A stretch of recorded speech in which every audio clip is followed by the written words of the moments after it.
Midnight at the para palace Netflix पर release हुई यह Turkish time travel historical drama TV series है। ये शो चार्ल्स किंग के द्वारा 2014 में लिखी गई book midnight at the para palace the birth of modern Istanbul पर बेस्ड है। और मैं आपको जानकारी के लिए बता दूं कि इस्तांबुल तुर्की के ब्योगलू AKA पैरा में पैरा पैलेस होटल लोकेटेड है। यह एक स्पेशल कैटेगरी और म्यूजियम होटल है। इसे 1892 में ओरिएंट एक्सप्रेस के यात्रियों की मेजबानी के उद्देश्य से बनाया गया था और इसका नाम उसी स्थान के नाम पर रखा गया है जहां यह स्थित है। और तुर्की का यह सबसे पुराना यूरोपीय होटल का खिताब अपने नाम रखता है। और सीरीज में दिखाया गया पैरा पैलेस होटल विजुअली काफी हद तक रियल होटल जैसा ही लगता है। इस शो को नेटफ्लिक्स पर हिंदी में भी रिलीज किया गया है। अब बात करते हैं बिना कुछ स्पॉइल करे midnight at the para palace इस शो के सीजन 1 के रिव्यू के बारे में। लेकिन उससे पहले अगर आपने अभी तक मेरा यूट्यूब चैनल सब्सक्राइब नहीं किया तो जरूर करें, जिससे आपको मेरे फ्यूचर वीडियोज की नोटिफिकेशन मिल सके।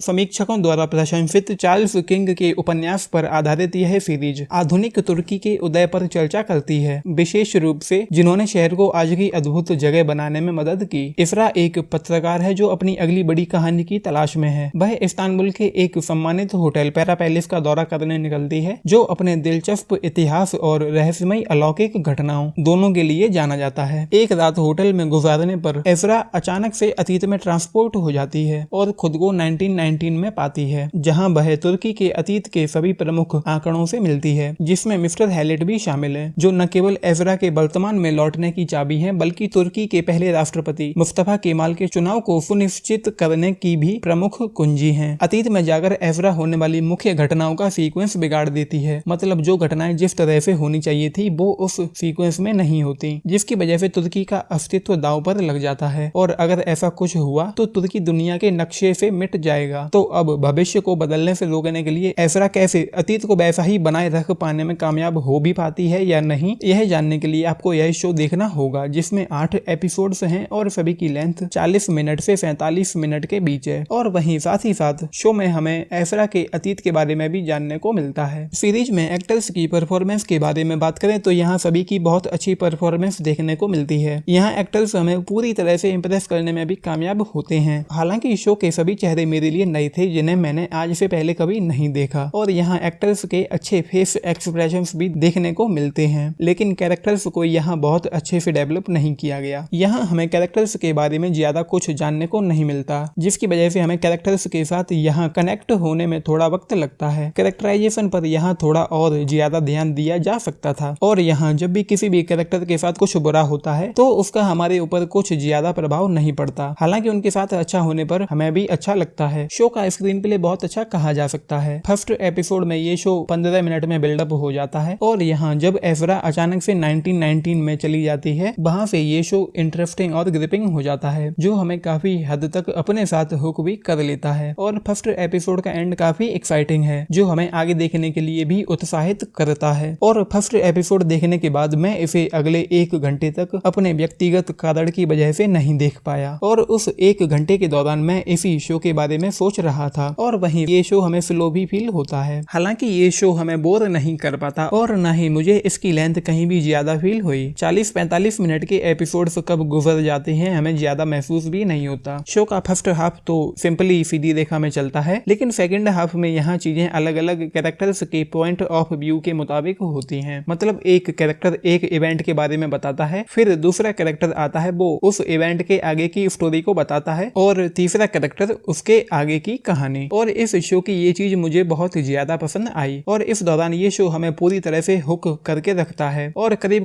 6 घंटे के आसपास की लेंथ वाले इस शो में मैं कहीं भी डिस्कनेक्ट नहीं हुआ। यहाँ चीजों को थोड़ा और एक्सप्लोर करके दिखाया जा सकता था, खास तौर पर सोनिया के कैरेक्टर के बारे में। हालांकि सोनिया बड़ा इशू नहीं है। यहाँ मैं जिस चीज के बारे में गहराई से जानना चाहता था वो है पैरा पैलेस होटल। यहाँ टाइम ट्रेवल क्यों और किस वजह से मुमकिन है ये हमें जानने को नहीं मिलता। मैं टाइम ट्रेवल के पीछे का मुख्य कारण जानना चाहता था, जो कि हमें नहीं बताया गया। यहाँ हमें कुछ बहुत अच्छे ट्विस्ट और टर्न्स देखने को मिलते हैं, खास तौर से सेकंड हाफ में, जब वो कैरेक्टर्स अपनी अपनी स्टोरी बताते हैं। और यहाँ कुछ एक थ्रिलिंग सीन्स भी देखने को मिलते हैं जो कि एवरेज ही थे। अगर उस होटल के बारे में एक्सप्लोर करके दिखाया जाता तो यह शो और बेहतर हो सकता था। यहाँ हमें टाइम ट्रेवल के बारे में कुछ भी जानने को नहीं मिलता। शो का प्लॉट मुझे बहुत पसंद आया और इसकी राइटिंग भी काफी टाइट है, जो हमें स्टार्ट से लेकर एंड तक बिल्कुल भी डिस्कनेक्ट नहीं होने देती। थी। सीरीज की स्क्रिप्ट राइटिंग पर काफी अच्छा काम किया गया है। हालांकि यहाँ कुछ पॉइंट्स मेरे लिए प्रेडिक्टेबल भी थे, जिनको मैंने पहले ही गेस कर लिया था। और इसका सीजन 2 भी अवश्य आएगा। हालांकि सीजन 1 में स्टोरी लाइन को कंक्लूड कर दिया गया है, लेकिन एंड में कुछ पॉइंट्स अनक्लियर छोड़े गए हैं। सीरीज के डायलॉग बहुत अच्छे और मीनिंगफुल हैं, जो मुझे पसंद भी आए, लेकिन यहाँ कुछ डायलॉग्स इंग्लिश में सुनने को मिलते हैं। यहाँ इंग्लिश डायलॉग्स को हिंदी में डब नहीं किया गया, बल्कि एक कैरेक्टर को छोड़कर सभी कैरेक्टर्स के इंग्लिश डायलॉग को इंडियन डबिंग आर्टिस्ट ने ही बोला है। और यहाँ हमें इंग्लिश डायलॉग में इंग्लिश यानी इंग्लिश अल्फाबेट के साथ हिंदी में लिखे गए सबटाइटल्स मिल जाते हैं। शो की सिनेमेटोग्राफी बेहद शानदार है और उतना ही शानदार है इसका वीएफएक्स। शो 1919 में सेट है और इस वक्त के हिसाब से इसकी सेट डिजाइनिंग, लोकेशन, लाइटिंग और कलर्स बेहतरीन लगते हैं और इसके विजुअल इफेक्ट भी बेहद शानदार हैं, जो बिल्कुल भी फेक जैसे तो नहीं लगते। और साथ ही साथ यहाँ हमें कुछ बहुत अच्छे कैमरा एंगल्स भी देखने को मिलते हैं। विजुअली शो बेहतरीन लगता है और इसकी प्रोडक्शन वैल्यू भी बेहद शानदार मालूम होती है। और सीरीज का बैकग्राउंड स्कोर भी अच्छा है, जो मुझे काफी पसंद भी आया। और साउंड डिजाइनिंग पर भी यहाँ बहुत अच्छा काम किया गया है। सीरीज का कॉन्सेप्ट मुझे बेहद शानदार लगा और इसका एग्जीक्यूशन भी बहुत अच्छा है। एडिटर का काम अच्छा है, जो थोड़ा और अच्छा हो सकता था, लेकिन जैसा कि मैंने कहा, ये शो हमें कहीं भी लेंथी फील नहीं होता और ना ही ये हमें बोर कर पाता है, लेकिन थोड़ा स्लो फील होता है। और कुछ सीन्स यहाँ ऐसे थे जिन्हें थोड़ा और ट्रिम किया जा सकता था। डायरेक्टर एमरे शाहीन का डायरेक्शन काबिले तारीफ है। वो इस शो को संभाल कर रखते हैं और स्टार्ट से ही हमें अपने साथ कनेक्ट भी कर लेते हैं। ओवरऑल शो काफी अच्छा बन पड़ा है, जो मुझे काफी पसंद भी आया और मैंने इसे काफी एंजॉय भी किया। ये शो आपको जरूर देखना चाहिए, इसे आप मिस नहीं कर सकते, जो आपको पसंद भी आएगा और आप इसे काफी एंजॉय भी करेंगे। मेरा एक्सपीरियंस इस शो को लेकर काफी अच्छा भी रहा और मैं इसके सीजन 2 को भी अवश्य देखना चाहूंगा। मेरी तरफ से ये शो हाईली रिकमेंडेड है। मिडनाइट एट पैरा पैलेस इस शो के सीजन 1 के लिए मेरी तरफ से 3.5 स्टार्स। शो में हमें कुछ किसिंग सीन्स देखने को मिलते हैं। इसके अलावा यहाँ ऐसा कुछ भी नहीं जो आपको अपनी फैमिली के साथ बैठकर देखने में ऑड लगे। अगर आपने ये शो देखा है तो कमेंट करके बताएं कि ये आपको कैसा लगा, और वीडियो पसंद आया हो तो इसे लाइक करें और चैनल को सब्सक्राइब करें। किसी भी सलाह या सुझाव के लिए कमेंट करना न भूलें। You can also follow me on Twitter, link in the description. मैं हूँ नितेश आनंद और जल्द मिलूंगा आपसे किसी और वीडियो में। Thank you.